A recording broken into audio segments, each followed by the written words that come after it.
China, China, China. Sebuah negara yang belakangan ini menjadi perhatian dunia karena dianggap sebagai calon kekuatan adidaya baru. Di saat negara lain banyak yang menjilat pantat Donald Trump untuk menurunkan harga tarif atau negosiasi, China malah menjadi negara yang berani menentang tarif impor Amerika Serikat. Hal ini bisa terjadi karena China sudah jadi kekuatan ekonomi global, di mana mereka punya kekuatan industri yang besar dan merupakan pengekspor barang ke seluruh penjuru dunia. Negara yang dulunya sangat miskin dan bahkan lebih miskin dari Indonesia, sekarang malah menjadi ancaman buat dominasi Amerika Serikat. Bagaimana bisa negara China bisa sekuat sekarang? Di sini kita akan membahas lengkap bagaimana perubahan China dari negara miskin menjadi kekuatan adidaya baru.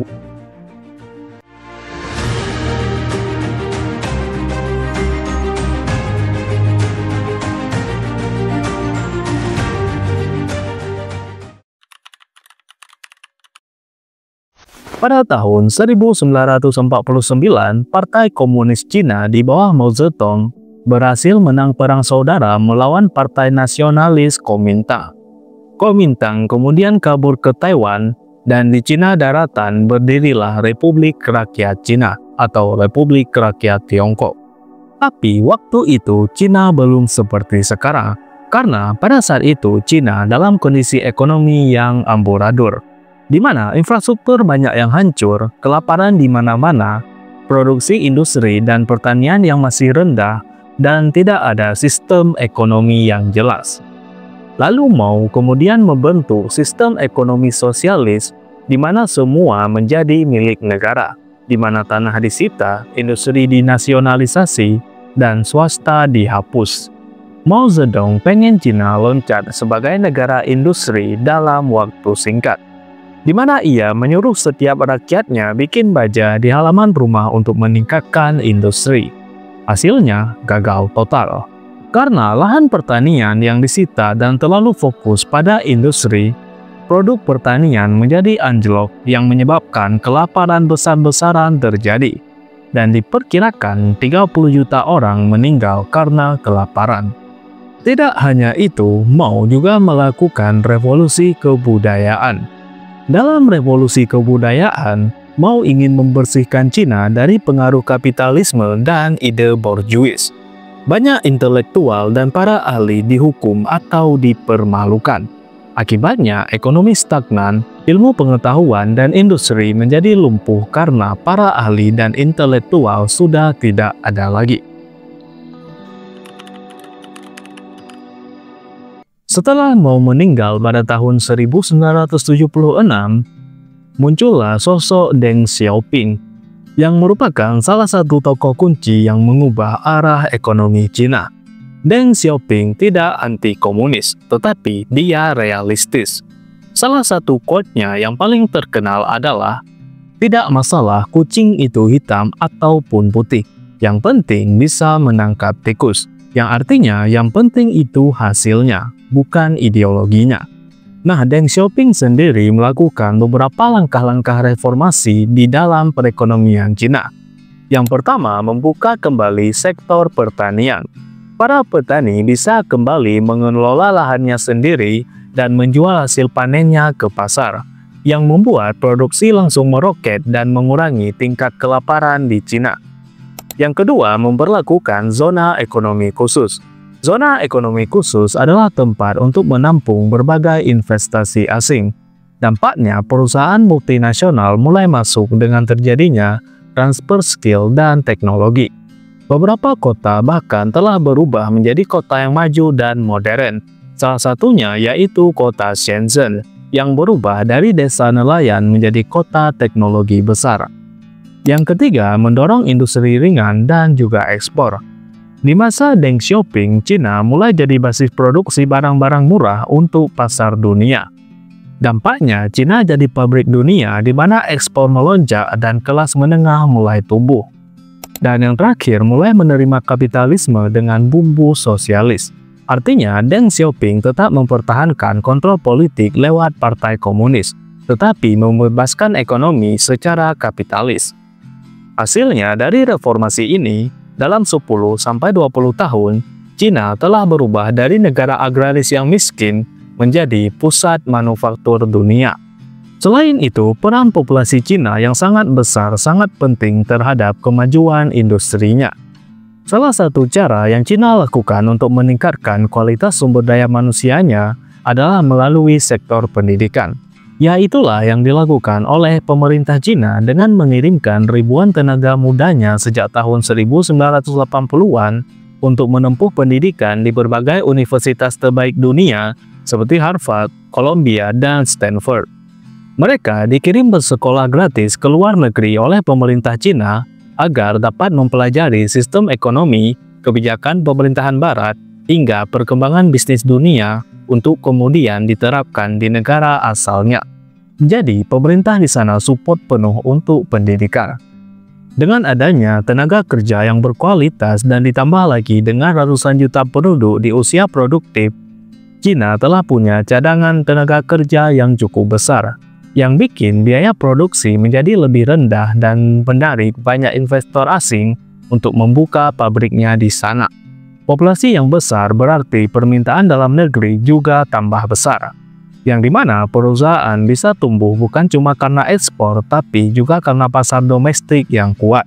Banyak orang kemudian pindah ke kota untuk bekerja di sektor industri, yang mempercepat pertumbuhan kota dan infrastruktur sekaligus mendukung ekspansi industri. Tetapi Cina nggak cuma puas jadi pabrik dunia saja. Sekarang mereka mulai nyusul ke bidang teknologi.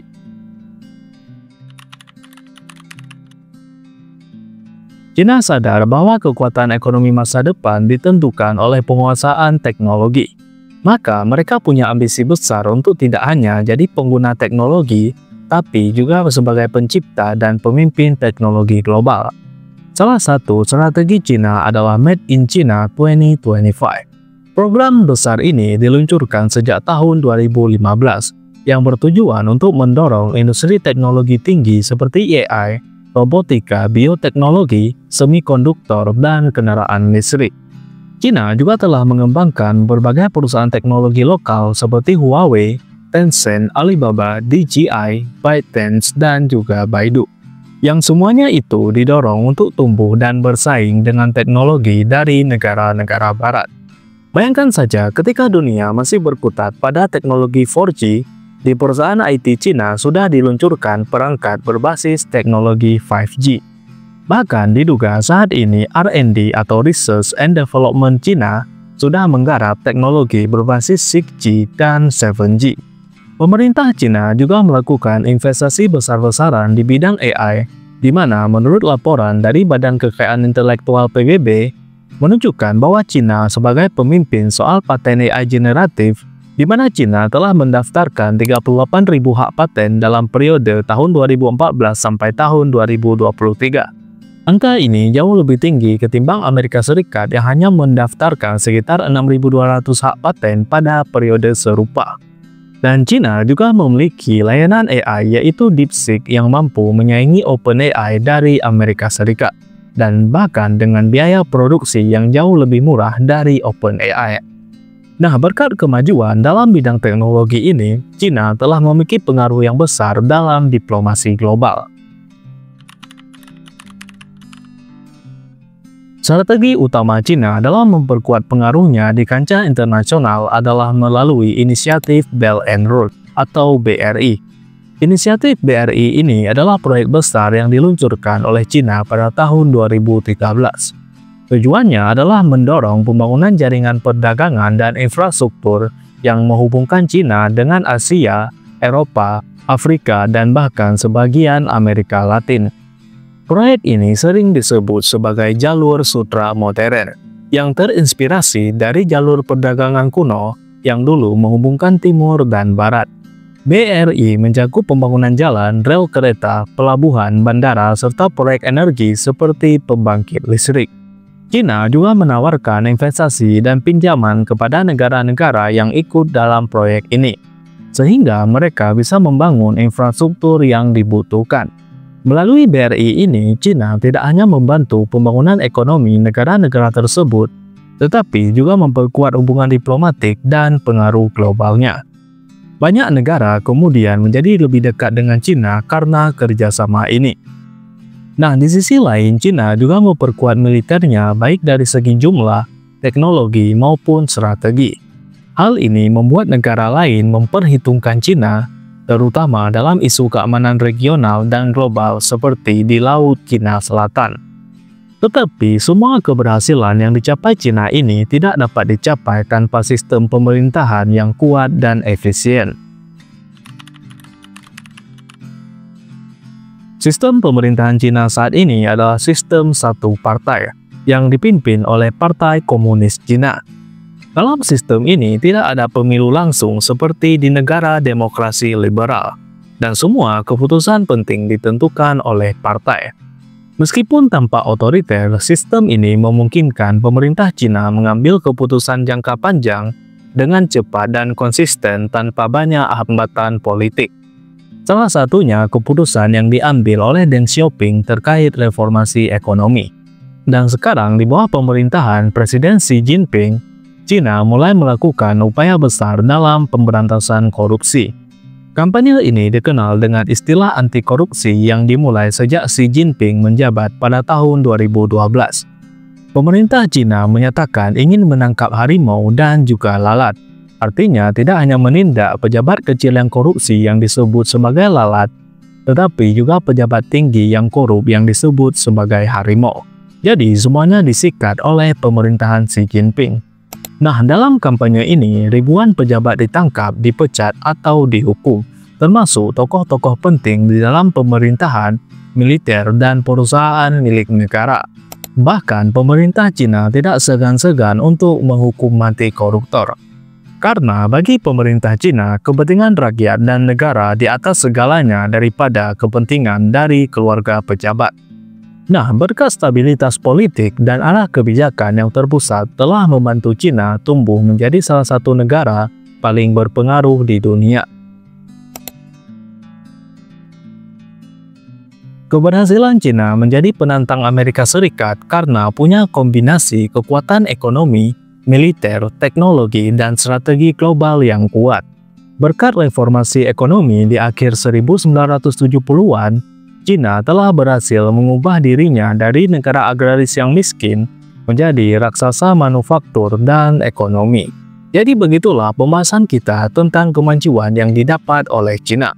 Dan bagaimana menurut pendapat kalian, apa yang bisa Indonesia contoh terkait kemajuan yang didapat Cina? Silakan tulis pendapat kalian. Dan terima kasih telah menonton video ini sampai habis. Sampai ketemu di pembahasan selanjutnya. And see ya.